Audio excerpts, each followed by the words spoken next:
Je suis neurologue de formation, praticien hospitalier, professeur associé à la fac ici. Et je travaille donc au CHU de Saint-Étienne.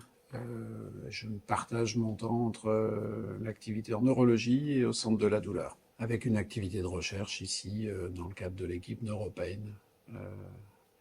C'est une équipe qui se partage entre Saint-Étienne et Lyon et on essaye d'amener les patients qu'on voit à la consultation le matin à nos travaux de recherche pour essayer de progresser dans les domaines qui sont les nôtres, la douleur neuropathique. Donc on essaye d'être au plus proche des patients et de l'hôpital pour faire de la recherche appliquée chez l'homme dans ces domaines-là. Comment j'en suis arrivé là je pense que ça s'est fait assez naturellement pendant la formation de neurologie où j'ai été confronté à des patients migraineux, des patients qui avaient des douleurs, aussi de par une certaine curiosité naturelle qui fait qu'on essaye de comprendre les mécanismes qui conduisent à ces douleurs.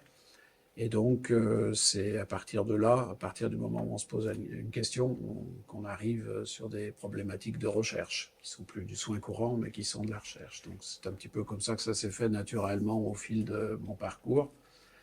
J'ai aussi été orienté par certains de mes prédécesseurs, Bernard Laurent, Luis Garcia Larrea, avec qui nous partageons les intérêts de l'équipe, avec des plus jeunes maintenant. Donc, à peu près comment ça s'est constitué. La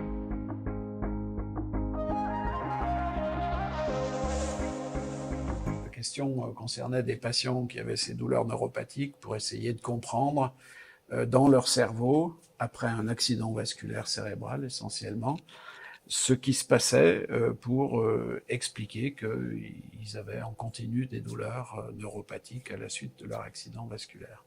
C'est des patients qu'on voyait le matin à la consultation et que le vendredi après-midi, on amenait à l'IRM pour leur faire un certain nombre de tâches. Vous voyez, on leur stimulait le côté avec une brosse ou avec un objet froid. Certains, c'était une brosse, d'autres, c'était un objet froid. Et lorsqu'on fait ça sur une zone non douloureuse, ça fait pas mal. Une brosse ou un objet froid, ils ressentent la perception, mais ils ont pas mal. Et lorsqu'on se déplace un petit peu dans une zone douloureuse, à l'inverse, ils se mettaient à avoir mal. Vous voyez, 11 sur 100 dans une zone saine et 57 sur 100 sur une zone douloureuse.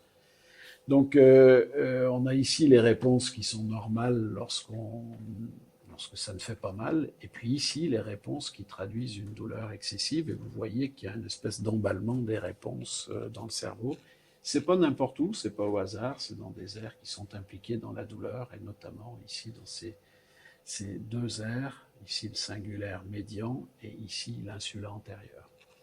C'est l'essentiel, ces activités sont corrélées à la perception de l'intensité douloureuse, c'est-à-dire que plus le patient a mal, plus ça s'active ici, et cette activité est clairement anormale. Le papier va bientôt être publié. Les conséquences directes de ça, c'est que cette réponse étant anormale, peut-être qu'un jour on va pouvoir aller y mettre une stimulation magnétique ou d'autre nature. Et c'est ça l'idée, c'est de géographiquement localiser les réponses anormales et peut-être un jour aller y appliquer un traitement qui permettra de résoudre ces douleurs. C'est ça l'idée et l'étude est maintenant terminée.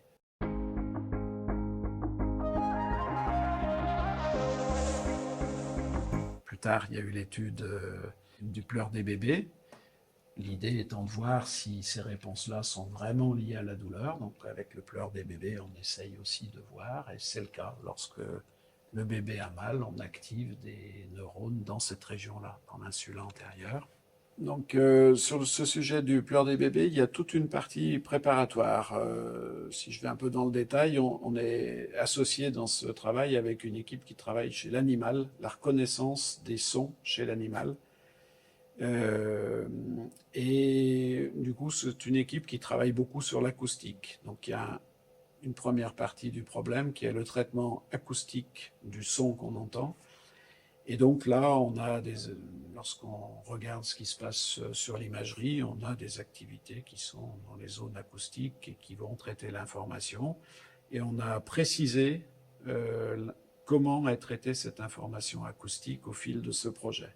Et notamment, lorsque vous entendez un bébé qui pleure, vous avez sûrement remarqué qu'il y a une espèce de variation de fréquence. C'est un trémolo, on appelle ça la rugosité du son. Et c'est ça qui transmet, qui véhicule l'information selon laquelle le bébé est en situation un peu désagréable, voire douloureuse. Et la deuxième partie du projet consistait à, une fois cette analyse acoustique faite par le cerveau, déterminer les zones dans le cerveau qui identifiaient ici il a mal, ici il pleure parce qu'il est dans une situation peu confortable. En l'occurrence, la situation c'était le premier bain. La situation qui est analysée comme douloureuse, eh bien, elle active des aires qui sont proches de cette région-là, donc dans l'insula antérieure aussi. Donc on pense que cette région-là est très importante pour identifier ce qui est agressif, aversif, intrusif, douloureux. Donc il y a en développement ultérieur possible, du fait de ces progrès qui ont été faits à l'occasion de ce protocole, une sorte d'analyseur du signal pour dire là il a mal, pour aider les soignants par exemple, ou aider les parents.